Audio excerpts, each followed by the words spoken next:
د موسی علیه السلام قوم چې کله هلاک سو، یو کس شو د موسی علیه السلام په قوم کې اوسېدی، د هغه نوم هم موسی و.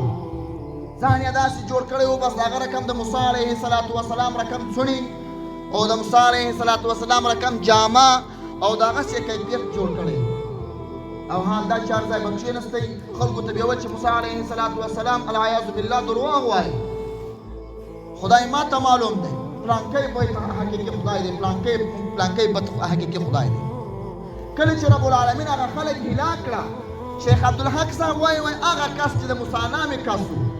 او حضرت موسی علیه السلام ډېر ځینې په عذاب وایي هغه کس پاتې شو، هغه ژوندی پاتې. موسی علیه السلام رب العالمین ته عرض وکړي، ای پروردګاره، دا خو هغه کس پاتې سوی چې زه ډېر ځینې په عذاب یم، دا څنګه پاتې شو؟ رب العالمین ورته ویل چې ای موسی علیه السلام، ته زما پیغمبر یې، زما نبی یې، زما محبت دی در سره، او دې سړي ستا په رقم جامه جوړه کړې او راته حیا درېږي چې ستا په جامه زه یو څوک هلاک کړم. دا د رب العالمین عادت دی. او کله چې ستا محبت د یو چا سره ډېر سي، ولې به د هغه په رقم جامه نه جوړوې، ولې به د هغه سره محبت نه کوې، او ولې به هغه ستا محبت ذریعه او سبب ستا د کمال نه ګرځي، خامخا به ګرځي. زما عزیزانو، تصوف امام شعراني رحمه الله تقریبا په تصوف کې دکترا لري په خپله زمانه کې، عظیم عالم دی. بیا د تصوف اخلاق ذکر کوي. تصوف والا دا اخلاق لري، تصوف والا باید څه کوي، ډېر دوی د رب العالمین څخه بیریږي، او تصوف والا به ډېر وخت پر رجا تګ نه کوي، او تصوف والا به ډېر وخت حزن لري. هغه د رسول الله صلی الله علیه وسلم صفتونه هغه به په تصوف والا کې، او تصوف والا به خاص د رسول الله صلی الله علیه وسلم عاداتو ته، سنتیاتو ته، ټولو ته ځان برابروي. اوس که په عظیمه معاشره کې زموږ ستاسې په روانه معاشره کې یو سړی راولاړ شي او پر اولیاو ردونه کوي یا پر پیرانو ردونه کوي، موږ تاسو ورته بد وایو. خو زه وایم تصوف چې څه رقم تصوف راغلی دی او زما او ستا مشرانو ما او تا ته راسپارلي دي، عجیب مزین لاره ده او عجیب لنډه د رب العالمین طرف ته د وصول لاره ده، او عجیب د خوند او د فیض او د محبته ډکه لاره ده. او که ما او تا پکې خرافات ګډ کړو، او که ما او تا اوس راولاړ شو، تصوف نوم د دې جوړ کړو. چاته تصوف وایي، ملنګ چاته وایي چې یو خیرنه جامه دې اغوستل به ستا ملنګ دی. نه، په خیرنه جامه کې ملنګي نسته، په صفا زړه کې په صفا جامه کې ملنګي ده. چې څومره دې دا جامه صفایي، دا بدن دې صفایي، هغومره عبادت خوند پکې دی. او که یو سړی ووایي چې ملنګي دا ده چې زما ملنګ شو او بیا به راسره ګرځي، اوګرې به کوې او سوال به کوې، چندې به کوې، دا تصوف دی.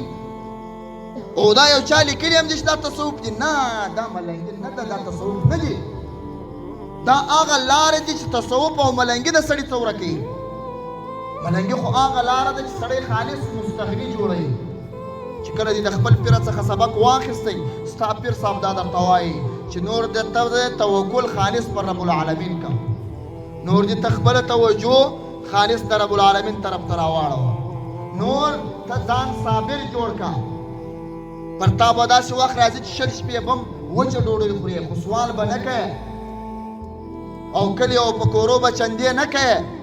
په سوال به کور نه ساتې، ستا به خالص محض توکل پر رب العالمین، او تر رب العالمین را لاندې بیا د هیڅ چا د فریبه د چمه د هیڅ چا څه به نه بیریږي. موږ ته خو چې زموږ اولیاو،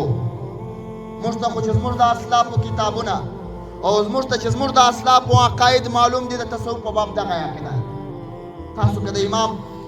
مولانا اشرف علي تهانوي رحمه الله کتابونه وګورئ، مطالعه یې کوي چې هغه څومره عظیم شخصیت او څومره علمیت او کمال رب العالمین ورکړی و چې حکیم الامت و. هغه څه فرمایي، دا دومره علم ته او دا دومره کمال ته او دا دومره زراکت ته په څه شي ورسېدله؟ په هېڅ شي وینا یې رسېدلی. خالص د خپلو اولیاو په ناسته ولاړ، خالص د خپل پیر په نظر او په توجه باندې دې ځای ته ورسېدلی. صوفي، ملنګ، ذاکر که د خپل پیر رابطه ورسره وه، او که د خپل پیر ملاقات ورسره و، او که د خپل پیر خبره تر یو حده منله، دا سړی د رب العالمین طرف ته ژر متوجه کیږي ذاکر جوړېدلی سي عابد جوړېدلی سي عالم جوړېدلی سي او که په تا کې دا لار راله د دنیا محبت دې زړه ته ولیدې چې په یو رقم در رقمو ستا دنیا راټولول نور یې مه حلال ګوره مې حرام ګوره چې په یو رقم د رقمو ستا نوم ولړېدی شهرت راتلی نور نو که ښه او که بد که د خدای په دین کې راتلی خو په بها و نعم او که د خدای په دین کې نه راتلی خالص ستا د شهرت ولړېدې څومره عظیم افت دی صحابه و د دې څه څونه بد وړله چې څوک به یو څوک مشهوره سو شهرت لوی افت دی زما عزیزانو طریقت او تصوف په دنیا کې دنیاوال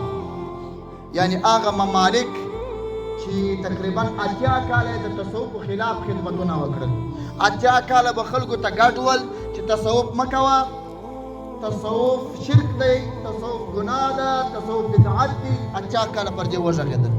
80 کاله بعد یې بیرته دا ورته ثابته سو چې بې له تصوف په زندګي نه کېږي بې له د اولیاو محبت زندګي نه کېږي که یو سړی غواړي چې کامل انسان جوړ شي او که یو سړی غواړي چې کامل محب الرسول جوړ شي او که یو سړی غواړي